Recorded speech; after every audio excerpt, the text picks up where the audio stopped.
Selamat pagi, kembali lagi kita akan belajar bersama-sama firman Tuhan melalui renungan kesayangan kita, Habatus, hidupku bagi Kristus. Mari sebelum kita belajar firman Tuhan, kita akan bersatu hati dalam doa. Bapa di dalam kerajaan surga, puji dan syukur kami naikkan padamu. Terima kasih Tuhan untuk pagi ini, kami akan belajar firman Tuhan bersama-sama. Tuhan yang kuduskan, sucikan hati dan pikiran kami, berikan kami pemahaman, pengertian akan setiap firman yang kami dengar. Terlebih kami dapat melakukannya di dalam kehidupan kami. Terima kasih Tuhan Yesus, haleluya, amin. Adik-adik, sudah ambil Alkitabnya ya? Kita akan belajar bersama-sama di dalam Lukas 7 ayat 11 sampai dengan 17. Adik-adik bisa perhatikan ayat demi ayatnya, di sini Ibu akan bacakan untuk kalian. Judul perikopnya, Yesus membangkitkan anak muda di Nain. Segera setelah itu Yesus pergi ke suatu kota yang bernama Nain. Murid-muridnya dan orang banyak yang berbondong-bondong pergi bersama dia. Setelah ia dekat pintu gerbang kota, ada orang mati diusung keluar. Anak laki-laki, anak tunggal ibunya yang sudah janda. Dan banyak orang dari kota itu menyertai janda itu. Ketika Tuhan melihat janda itu, tergeraklah hatinya oleh belas kasihan. Lalu ia berkata kepadanya, "Jangan menangis." Sambil menghampiri usungan itu, ia menyentuhnya dan sedang para pengusung berhenti. Ia berkata, "Hai anak muda, aku berkata kepadamu, bangkitlah." Orang itu pun bangun dan duduk serta mulai berkata-kata. Lalu Yesus menyerahkannya kepada ibunya. Semua orang itu ketakutan dan mereka memuliakan Allah sambil berkata, "Seorang nabi besar telah muncul di tengah-tengah kita dan Allah telah melawat umatnya." Lalu tersebarlah kabar tentang Yesus di seluruh tanah orang Yahudi dan di seluruh daerah sekitarnya. Ketika ada anggota keluarga yang meninggal dunia, biasanya orang-orang yang datang untuk menyatakan rasa bela sungkawanya akan memberi penghiburan. Mudahkah bagi kita untuk terhibur dengan cepat setelah mendengar kata-kata penghiburan? Kebanyakan orang tidak bisa dengan cepat menerima akan penghiburan. Dalam situasi sebagai janda yang hanya memiliki seorang anak laki-laki, kita dapat memahami bahwa si janda, anak laki-lakinya merupakan harta terbesar bagi dia. Bisa dibayangkan kesedihan dan ratapan tangisnya ketika si anak laki-laki meninggal dunia.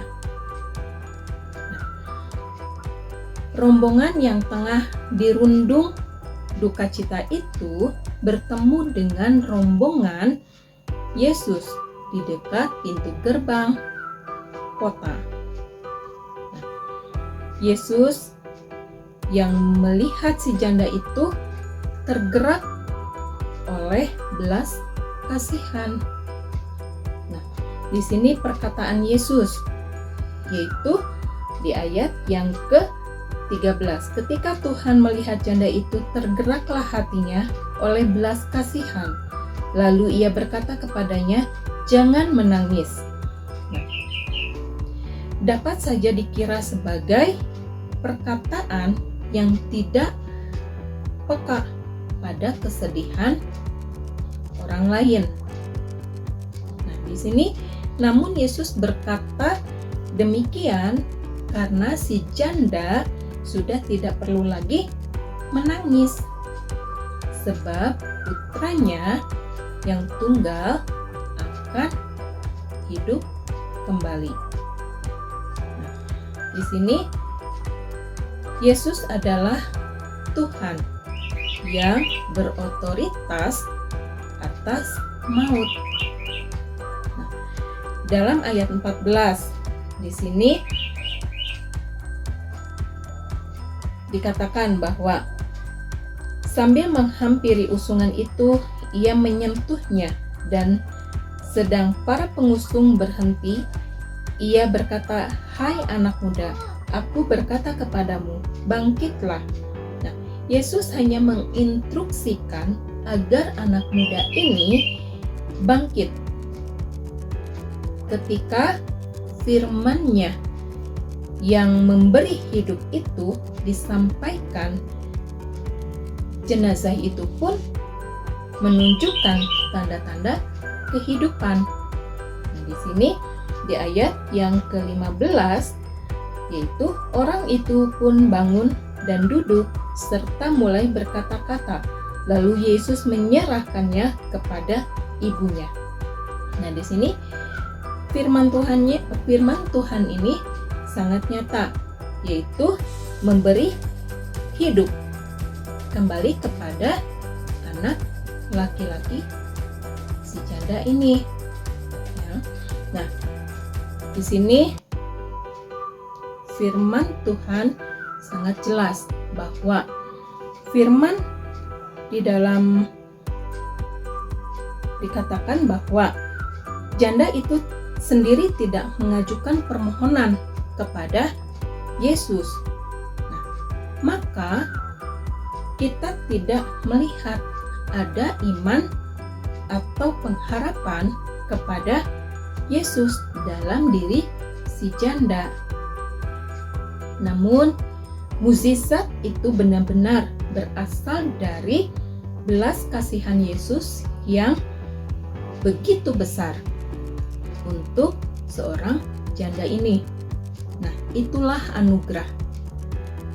Kuasa firman Tuhan memang memberikan pengharapan besar kepada manusia, karena firman itu sanggup membawa perubahan bagi situasi suram yang kita hadapi. Nah, di sini ketika sedih dan putus asa, mungkin tampaknya tidak ada seorang pun yang dapat memahami akan masalah dan perasaan kita, atau mungkin akan muncul perasaan kesepian yang menguatkan rasa putus asa. Namun dalam situasi seperti ini, carilah firman-Nya. Nah, melalui firman, Ia akan menyatakan kepedulian dan penghiburannya. Nah, melalui firman, Ia pun akan menguatkan dan menolong umat-Nya. Nah, di sini kita belajar dalam situasi apapun, kita tetap benar-benar atau sungguh-sungguh hanya perlu akan Yesus. Benar, sungguh-sungguh kita hanya perlu dan memegang akan setiap firman Tuhan. Nah, kita bersyukur pagi ini kita diingatkan, kita bersyukur untuk firman Tuhan pagi ini.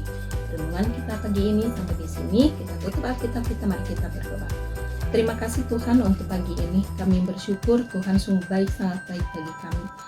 Kasih-Mu Tuhan sungguh besar di dalam kehidupan kami.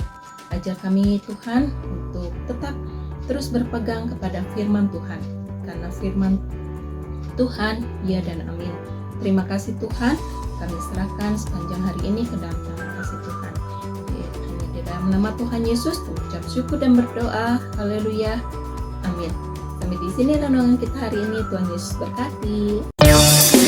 Habatus Renungan Harian Anak.